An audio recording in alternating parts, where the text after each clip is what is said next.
The day my father died, I didn't just lose him. I lost everything. My home, my family, my legacy, all because of one signature. And the people who made it happen, they had no idea. I'd already started planning how to take it all back. It wasn't just the suddenness of his death. It wasn't just the pain of losing a man I'd looked up to my entire life. It was what came after, the betrayal. The sharp, cutting realization that my father's last wishes weren't what I thought they'd be.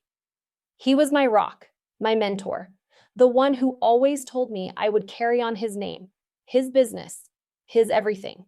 I worked tirelessly to earn his respect, and in the end, I thought he would pass it all down to me. But I was wrong. I could still remember the last time I saw him. He'd been sick for a while, but he didn't want to show it. He didn't want me to see him weak. It was always about pride with him. Pride in his work, pride in his family, pride in me. He'd been in and out of hospitals, and I thought nothing of it, telling myself that we still had time. Time to talk, time to work together, time to sort things out. But time ran out. One day, I got the call. It wasn't like the movies, no dramatic crash or a gasp on the other end of the line. Just a calm, flat voice telling me, "Your father's gone." That was it. Nothing more. No fanfare, no warning.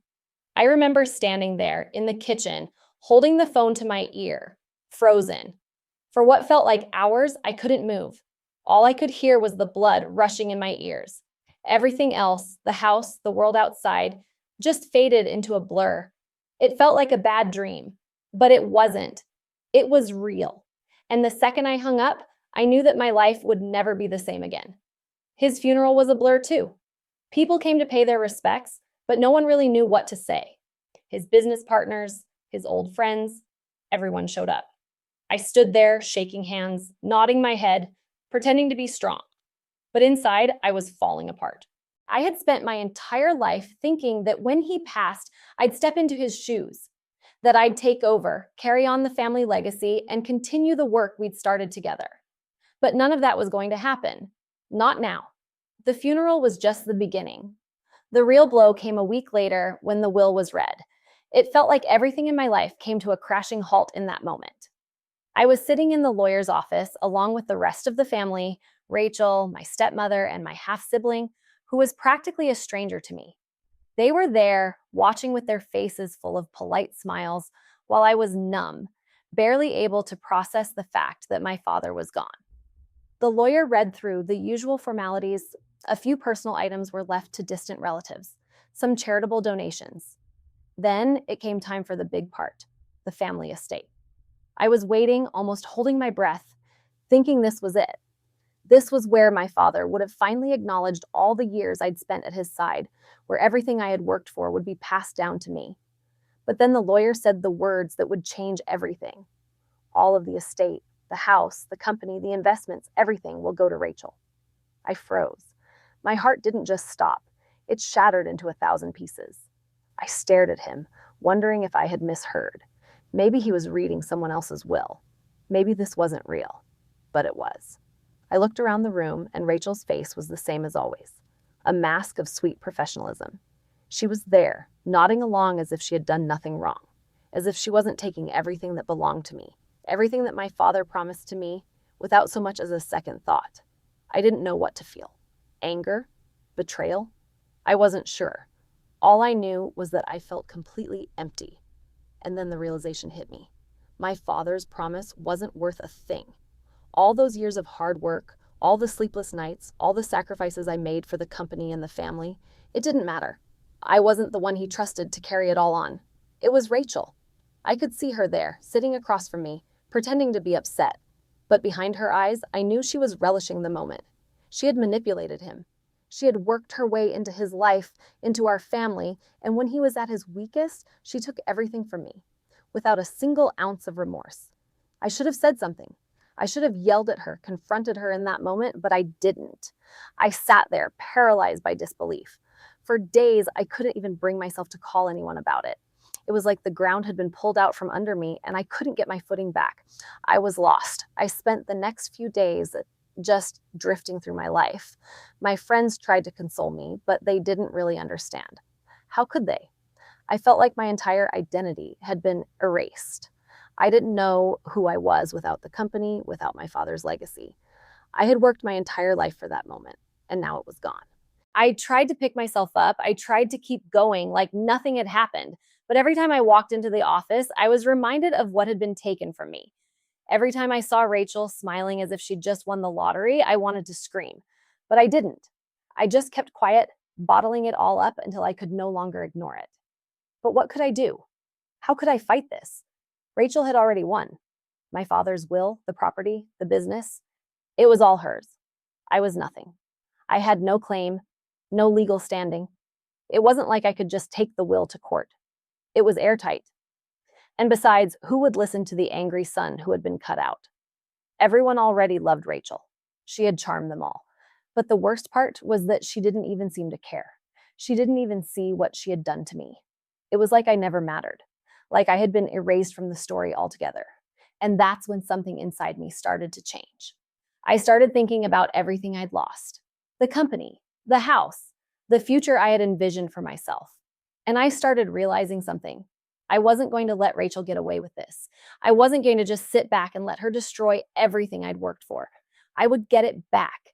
I didn't know how yet, but I would. I couldn't let this go. I couldn't let her get away with stealing my life. I had to make her pay, and I knew I had to do it quietly. I couldn't let her see it coming. No, I had to outsmart her. I had to be strategic. I had to take everything from her, just like she took everything from me.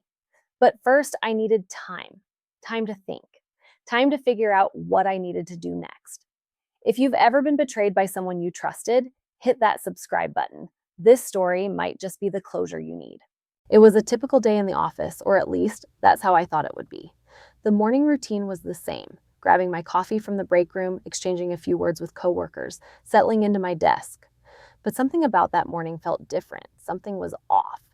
Maybe it was just the weight of what had happened the day before, or the growing tension that had been simmering between me and Rachel.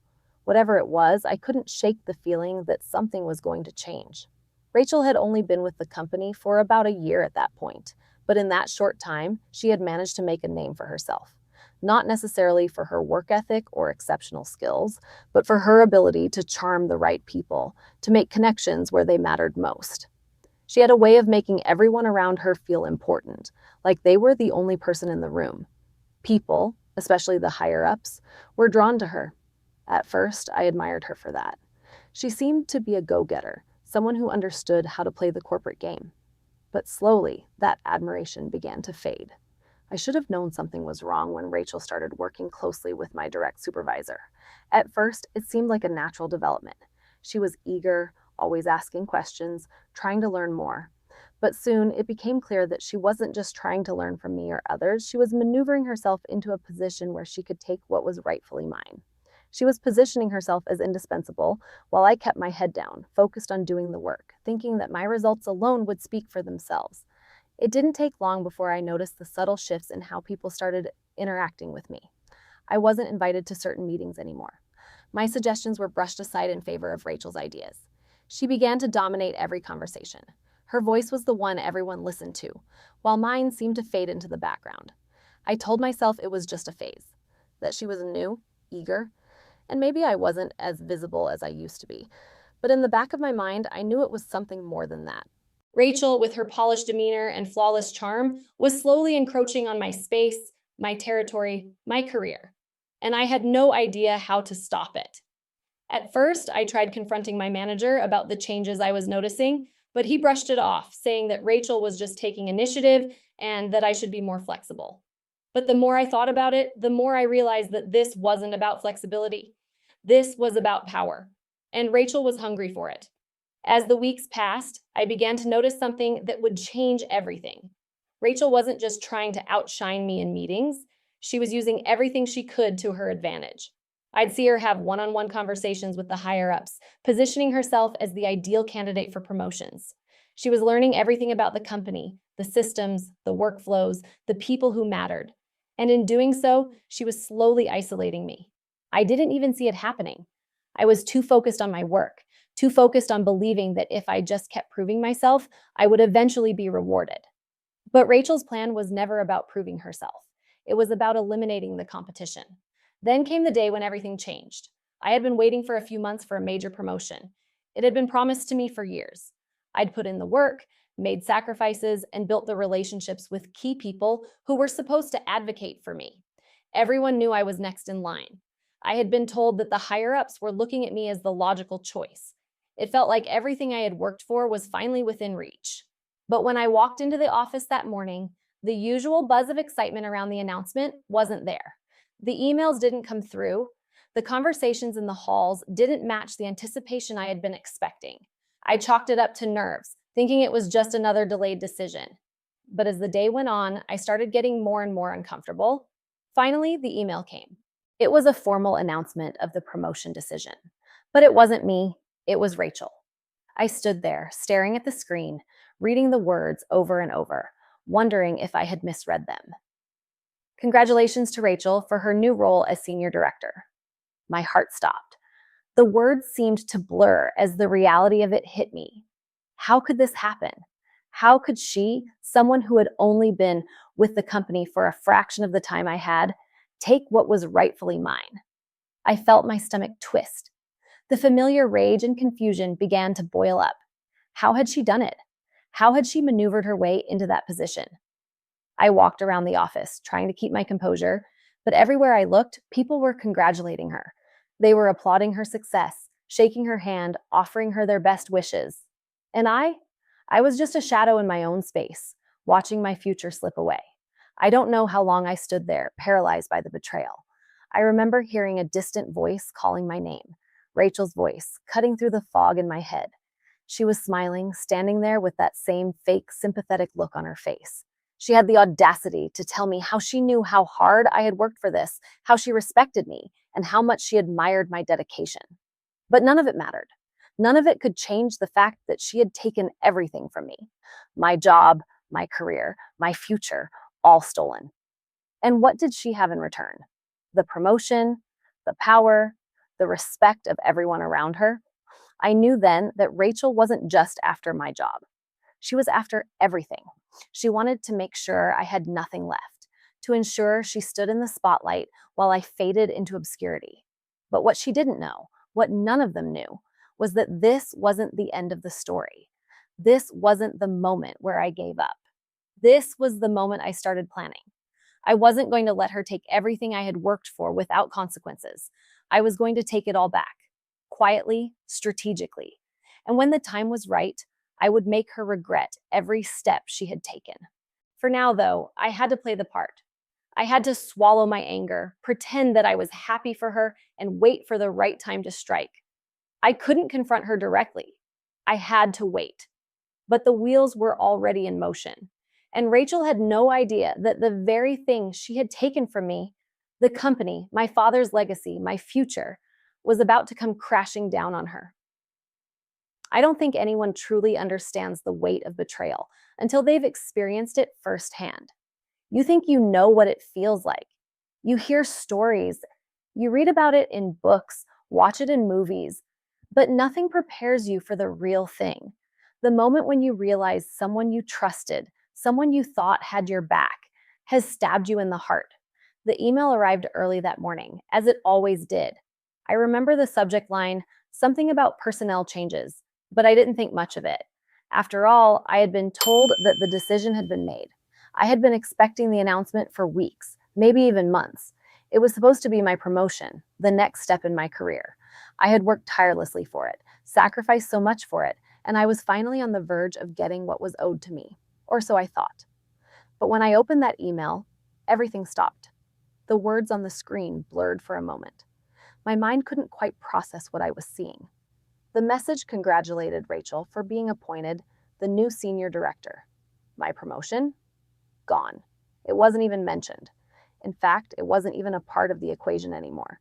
It was as if I didn't exist. I sat there in stunned silence, staring at the screen. My body felt frozen.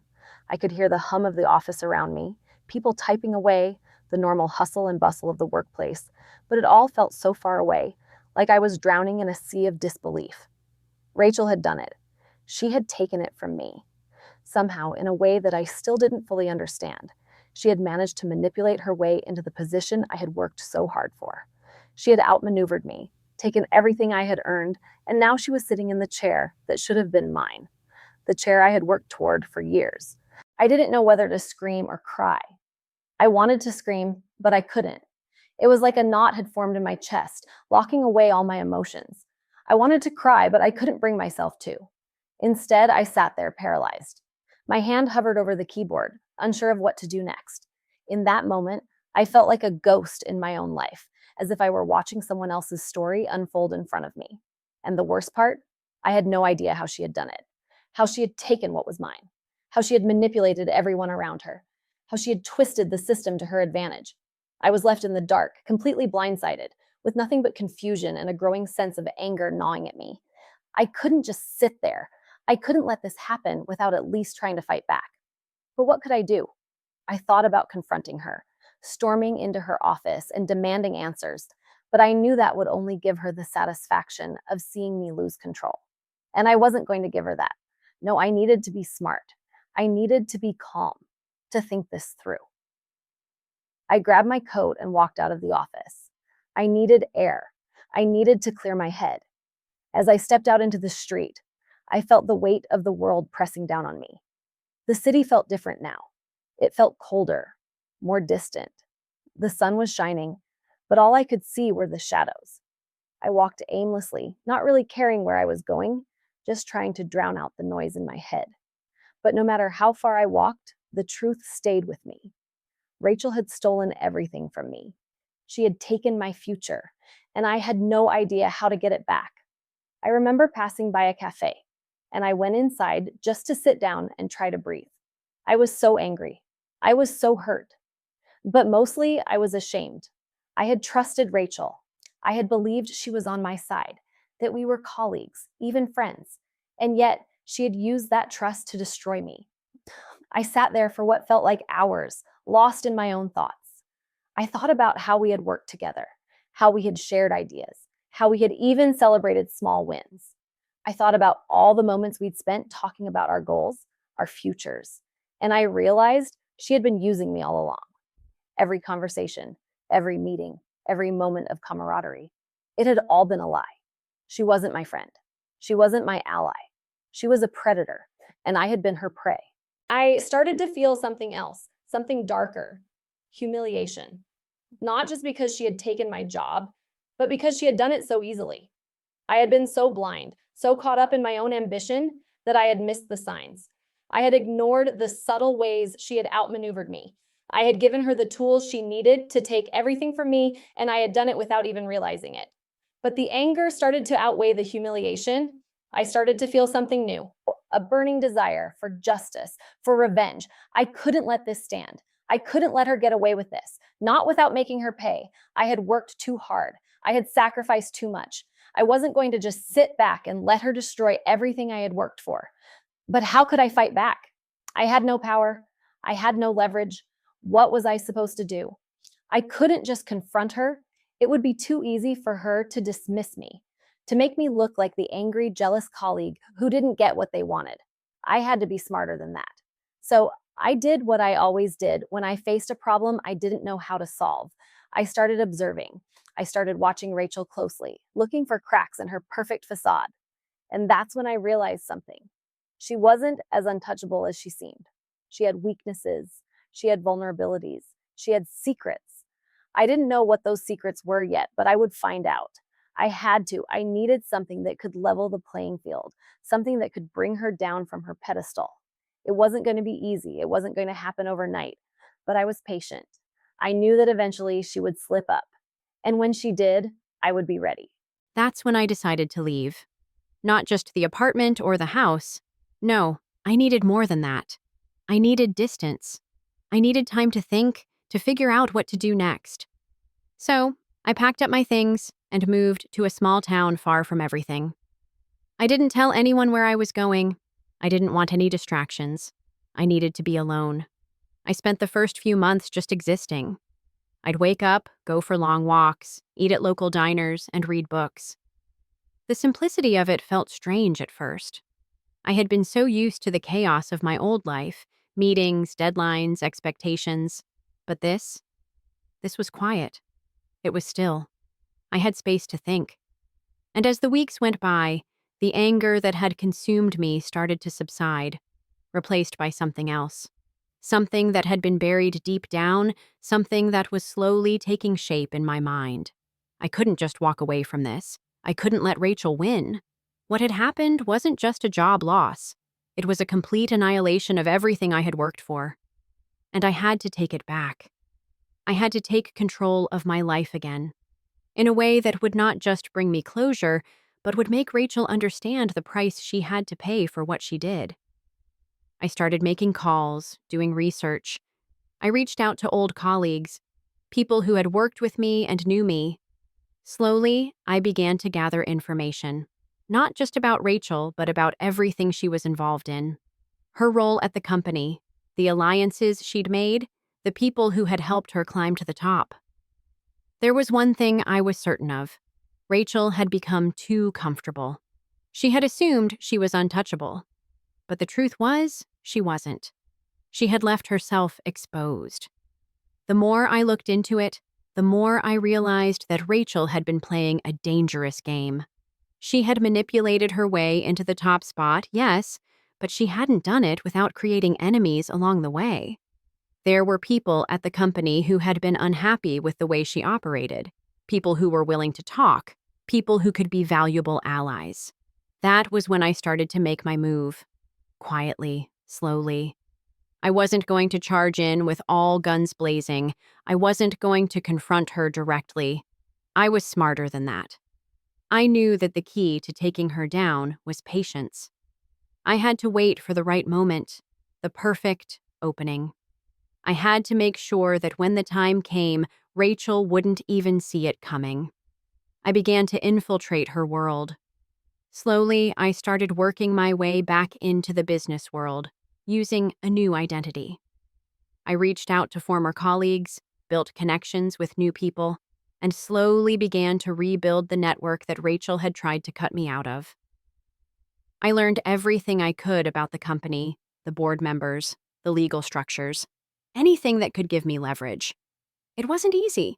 It took time. And there were moments when I doubted myself. I'd wonder if it was worth it. I'd think about just walking away and starting over. But I knew I couldn't. Not now. I had to do this. Not just for me, but for the legacy I had lost. Then came the first breakthrough. I managed to secure a position with a rival company. A small one, nothing huge, but it was enough to get my foot in the door. From there, I started gathering intel. I found out that Rachel had been skimming money off the top. Subtle, small amounts at first, but enough to make a significant impact on the company's bottom line. She was getting greedy, and it was only a matter of time before it caught up with her. I remember the first time I saw her again, months later. It was at a conference, the kind of corporate event where everyone gathers to network and showcase their projects. Rachel was there, looking every bit the part of the successful businesswoman, smiling, shaking hands, pretending like everything was fine. But as I watched her from across the room, I could see it. She wasn't as confident as she appeared. There was something in her eyes, a flicker of doubt, a hint of worry. I watched her for a while, seeing her interact with the board members, with the executives. And in that moment, I knew I had her. I knew I had all the information I needed to take her down. She had no idea what was coming. She had no idea that I had already started pulling the strings. The pieces were falling into place. The legal documents, the financial records, the hidden alliances, I had it all. All I needed was the right moment to expose her, to reveal everything. The moment when she would lose everything. The moment when everyone would see her for who she truly was. But it wasn't just about getting my job back. No, this was about something bigger. It was about justice. It was about making sure that Rachel understood the cost of her actions. It was about making her pay for the way she had destroyed everything I had worked for. And when that moment came, when I finally had everything I needed, it would be too late for her to do anything about it. Months passed, and I began to move differently, think differently. At first, it felt like I was just going through the motions, showing up to work, playing the part, and maintaining my low profile. But every interaction, every moment, was part of something bigger. I wasn't just existing anymore. I was planning, calculating, watching. I had become someone else, not just in the physical sense, but in the way I carried myself. No one at work recognized the shift, not even Rachel. And that was the point. No one could know. The more invisible I remained, the closer I got to my goal. Every piece I put into place, every move I made, would lead me one step closer to taking everything back. I had learned how to navigate the corporate game again. Slowly, I began gathering information: financial records, company documents, any loose ends I could tie together. The people I reached out to, the allies I'd cultivated over the months, didn't know it, but they were all part of the web I was weaving around Rachel. They were pawns in a game I was playing to perfection. There was a specific moment when I realized how deep I had to go. I had been working with the company's internal data, quietly slipping through the cracks, looking for any legal loophole, any small error Rachel might have made in her pursuit of control. It wasn't enough to simply take back my job or the company. I wanted more. I needed to expose her for everything she truly was. One of the most dangerous things about Rachel was her confidence. She was so sure of herself, so comfortable in the role she'd stolen. She didn't think she needed to hide anything anymore. She was playing a high-stakes game, thinking she was in control, thinking no one could touch her. That was her biggest mistake. I started targeting the company's finances. As I dug deeper, I found the cracks. Rachel had been skimming off the top for months. Small amounts here and there, just enough to go unnoticed.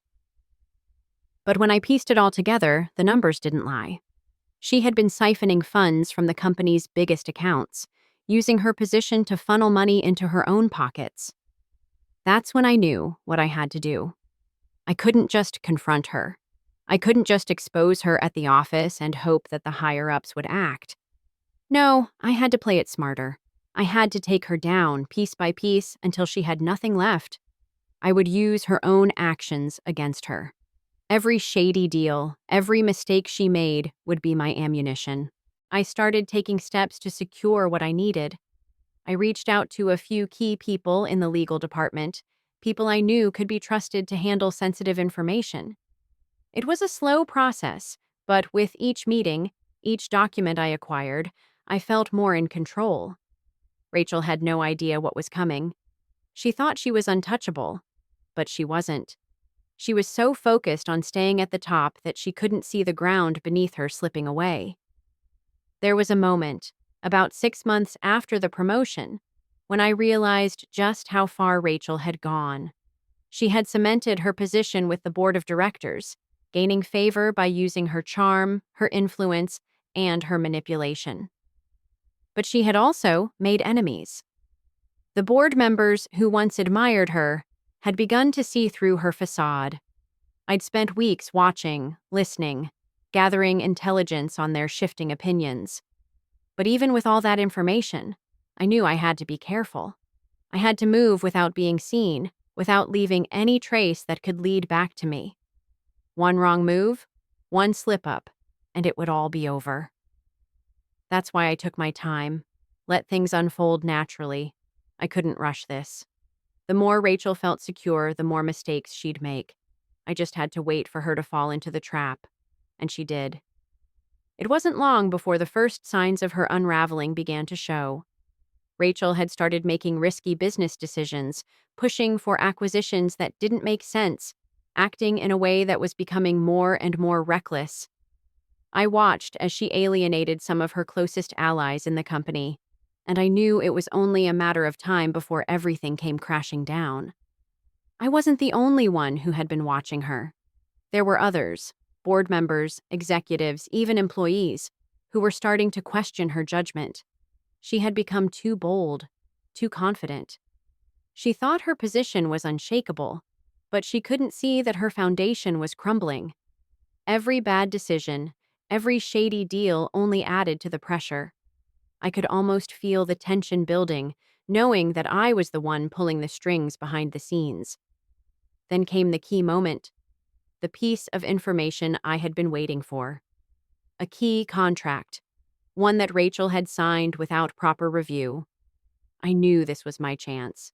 This was the leverage I needed.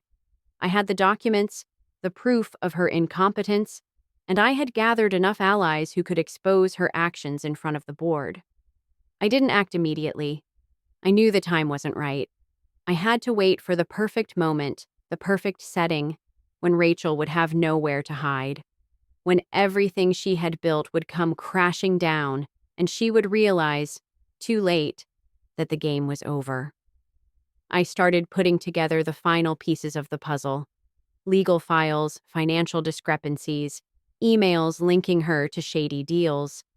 Everything I needed was falling into place, and the more I worked, the more I realized just how deep her corruption ran. She had built her empire on lies and manipulation, and I was going to make sure the world knew exactly who she was. Rachel thought she had won. She thought she had gotten away with it. But what she didn't know was that I had been silently, strategically, pulling the threads that would unravel everything she'd worked for. And when the time came, I wouldn't just take my job back, I would take back everything she had stolen from me. I watched as Rachel's carefully crafted world started to crack. It wasn't obvious at first. She still walked into meetings with the same confidence, still charmed the executives, and acted as though nothing had changed. But I knew better. The subtle shifts in her behavior were becoming impossible to ignore. She was making mistakes, small ones at first, but they were adding up, and I was there to catch them. The company, under her leadership, began to falter. There were whispers in the halls, quiet murmurs in the boardroom. She had made some questionable decisions, and her once perfect reputation was starting to fray. It didn't take long before the first cracks appeared. I'd been quietly observing her, keeping my distance while pulling the strings from behind the scenes, but now it was time to act. I had already positioned myself in a place where I could exploit her weaknesses. The legal documents, the financial discrepancies, I had it all. Rachel thought she was untouchable, but her rise to power had been built on a foundation of deception, and now the truth was threatening to surface. I had everything I needed to bring her down. The pieces of the puzzle were falling into place. I started moving more aggressively, using the information I had gathered to manipulate situations in my favor. I leaked a few small details to the right people. Not enough to expose her completely, but just enough to make her question the loyalty of those around her. I knew she was starting to feel the pressure. The walls were closing in, and she didn't even know who was tightening the noose. But I wasn't going to be reckless. I had to be careful. Rachel was still playing the game, and if I acted too soon, it could all backfire. She was used to getting away with things. She thought she could manipulate her way out of anything, and I had to make sure she wouldn't see me coming. I waited patiently, watching her reactions, monitoring how she handled the increasing tension. And with each move, I could see her slipping just a little bit more. I couldn't resist anymore. It was time to make my move. The final piece of information I needed fell into my lap when I got my hands on an email that Rachel had tried to keep hidden. It was a communication with a supplier, discussing an illegal backdoor deal she'd been working on to funnel money into her own accounts.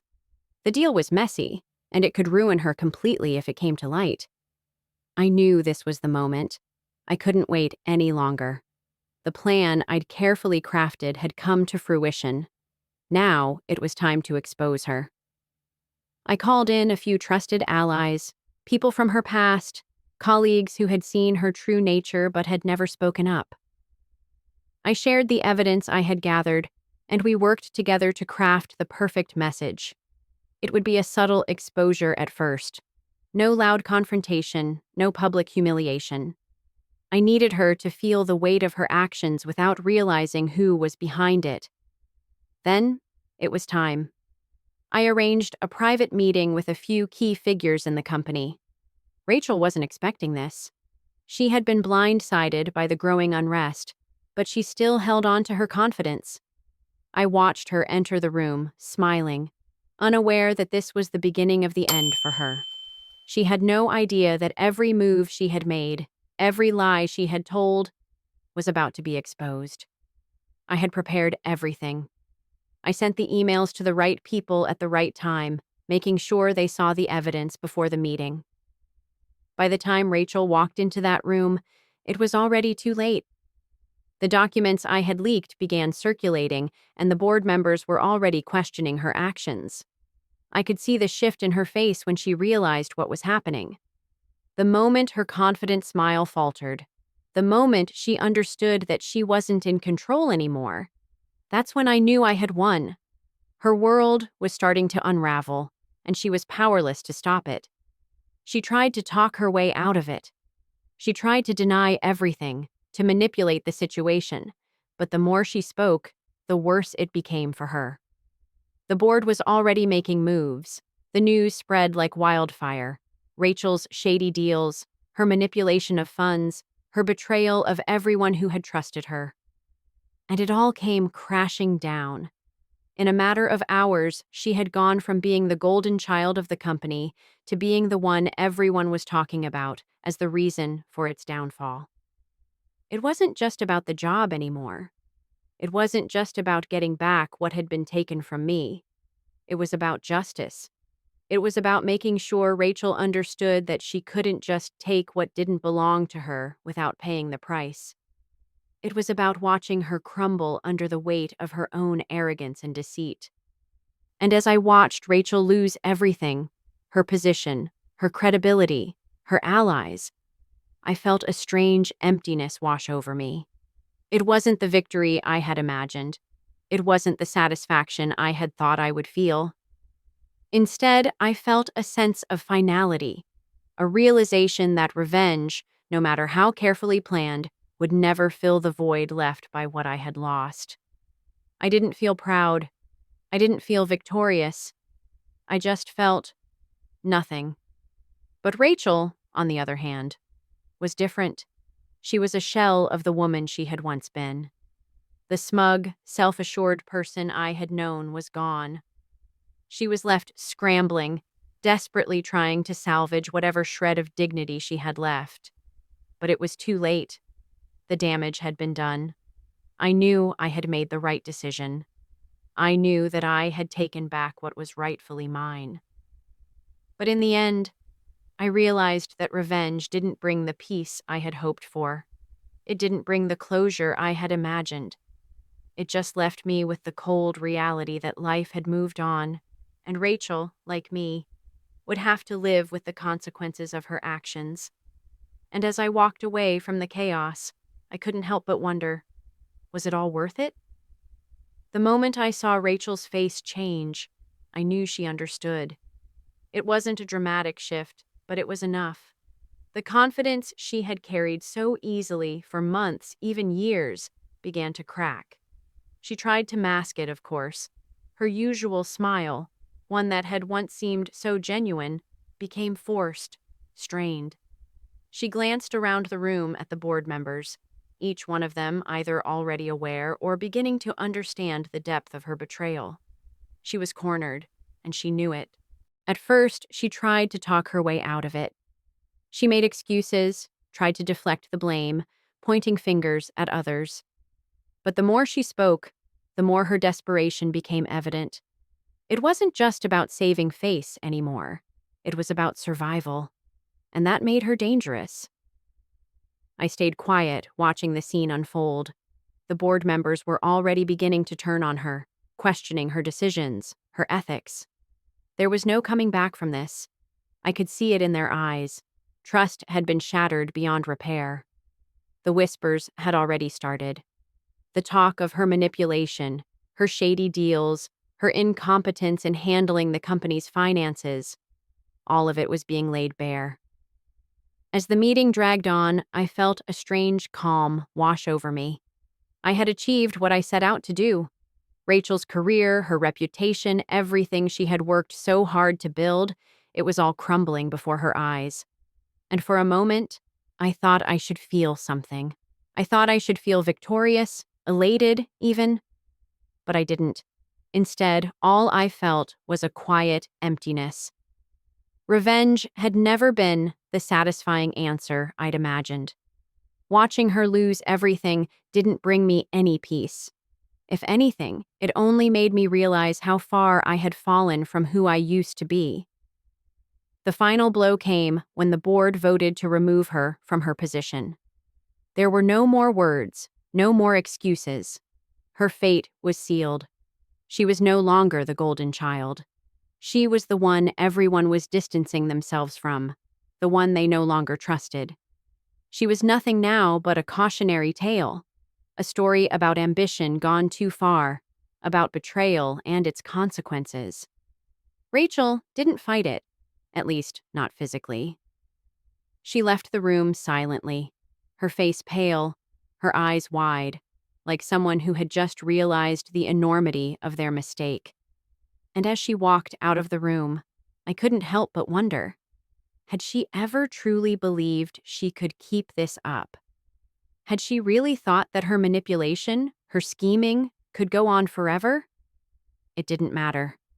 The damage had been done. As the board members continued to discuss the next steps, I slipped out of the room unnoticed. I didn't need to stay and listen to their empty promises of how the company would move forward. It was done. The job I had once lost had already been reclaimed. And in a way, more than just the company was now in my hands. I had control again. Control that I hadn't realized I'd been missing until now. Walking down the hall, I paused for a moment. The adrenaline that had fueled me for so long had finally started to subside. It was over. The revenge had been sweet, but it had also left a void. I realized then that I hadn't just been trying to take back my job or my position. I had been fighting to reclaim who I was, to regain my sense of self. Somewhere along the way, it stopped being about the promotion and started being about the need to prove I was still relevant, still capable. I reached my office and sat down at my desk, taking a long breath. The world around me had changed. But had I? I ran my fingers over the desk, thinking back to the moment when I first walked into this office, full of ambition, ready to take on the world. I had come a long way since then. I'd fought tooth and nail to get here, to climb the ladder and to make a name for myself. But it came at a cost. In the silence of the office, as I stared at the empty chair Rachel had once occupied, I couldn't help but feel a pang of regret. The path I had taken to get here, what had it really cost me? Was it worth it? The people I'd hurt, the relationships I'd sacrificed. All for what? To prove a point? To feel justified? And then I realized something important. I had won, yes. I had taken back what was rightfully mine. But in the process, I had also learned something deeper. I had learned the importance of staying true to myself, of not losing sight of who I was in the pursuit of revenge. It hadn't been easy. It had been messy, painful, and full of moments where I doubted myself. But now that it was over, I knew one thing for sure. I was stronger than I had been before. I was no longer that person who had been willing to let it all go for the sake of a promotion. I had found my power again, and it wasn't in the job or the title. It was in the fact that I could take control of my own life, no matter what happened. And in that moment, as I sat there in the quiet of my office, I felt a strange sense of peace. Not because I had destroyed Rachel or because I had exposed her lies, but because I had done something even more important. I had learned to stand on my own, to rise above the need for validation, and to find strength in who I was, not just in what I did. As the weight of it all began to settle in, I realized I had come full circle. I wasn't the same person who had walked into that office months ago, uncertain and vulnerable. No, I was someone different now. stronger, more self-aware, and with a deeper understanding of the cost of revenge. And while Rachel's downfall had given me a brief moment of satisfaction, it had also left me with one final lesson. Revenge, no matter how sweet it may seem, will never fill the void that comes from a loss of self. It's not the victory over others that truly matters. It's the peace that comes from knowing who you are, no matter what anyone else does. As I sat at my desk, alone in the office, the world outside seemed distant, almost surreal. The storm of chaos that had consumed me for months had finally quieted. And for the first time in a long while, I could breathe. I had gotten everything back: my job, my position, my identity, but it felt hollow. There was no sense of victory, no sense of accomplishment. I had won, but what was the cost? Was it worth it? I looked at the empty chair where Rachel had once sat, now a symbol of the power she had briefly held. She had been so sure, so confident in her rise. But in the end, it wasn't the power she'd stolen from me that mattered. It was the lessons I had learned in the process, lessons I hadn't expected. In the aftermath of everything, I found myself questioning what I truly wanted. What had this all been for? Was it about proving I could still be in control? Was it about reclaiming what was mine? Or had I been trying to prove something to myself, that I could stand up and fight back even when the odds were against me?